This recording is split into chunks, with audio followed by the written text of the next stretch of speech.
Metre থাকবে না, metre চলবে না, মিটারের নামে মামলা দেওয়া চলবে না, মিটারের মামলাবাজি চলবে না, নো পার্কিং মামলা।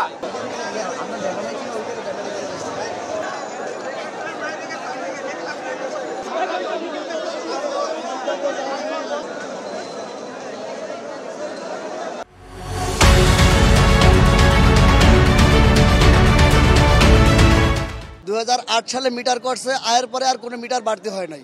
অতিরিক্ত আমাদের সব জিনিসের দ্রব্যমূল্যের দাম বাড়ছে ঊর্ধ্বগতিতে। আমাদের চলার মতো আমরা বাসা ভাড়া দিতে পারি না, খাইতে পারি না। আমরা কিভাবে মিটারে চালাবো? মিটারে চালালে আমাদের মালিক আমাদের থেকে 14 থেকে 1500 টাকা প্রতি দৈনিক জমা নিচ্ছে। নারায়ণগঞ্জ, মানিকগঞ্জ ও বা গাজীপুরের গাড়ি ঢাকার সিটির ভিতর চলে, আমরা কেন চলতে পারবো না? আমরা কেন চলতে পারবো না?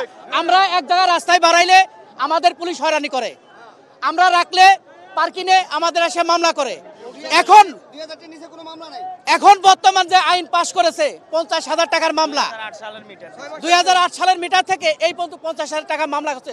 কোনোটা ড্রাইভার মামলা দিলে পারে ভাঙাইতে পারবে? ভাঙাইতে পারবে না। যেই পরিস্থিতি এখন বর্তমান, আগে আমাদের মামলা ছিল 200, 250, 150 টাকা। এখন সে মামলাগুলো হয়েছে 3,000, 4,000, 5,000, 8,000, 10,000 টাকা।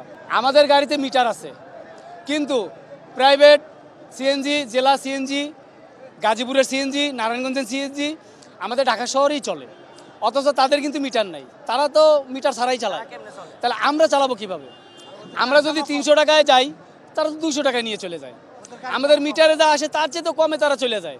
আমরা সিএনজি ড্রাইভার, আমি এই বেবি ট্যাক্সি 60 টাকা পেট্রোলের লিটার হইতেই গাড়ি চালাইতে আছি, এখন পর্যন্ত গাড়ি চালাইতে আছি। একজন সরকারি অফিসের পিওনে যদি চাকরি করে, সে কোটি কোটি টাকার মালিক।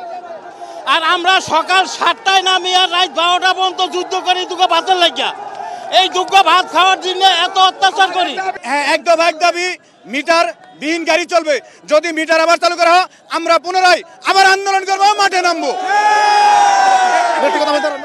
সিএনজি যারা চালান তাদেরকে আমরা পৌঁছে দিচ্ছি যে এই ধরনের কোনো সমস্যা হবে না এবং কোনো ধরনের মামলা হবে না এই সংক্রান্তে। তারা এই মুহূর্তে বলেছে তার সড়ক ছেড়ে দিবে এবং স্বাভাবিক যান চলাচল করবে, এবং তাদের যারা নেতা রয়েছেন বা যারা এখানে নেতৃত্ব দিচ্ছিলেন তারা আমাদেরকে এটা নিশ্চিত করেছেন।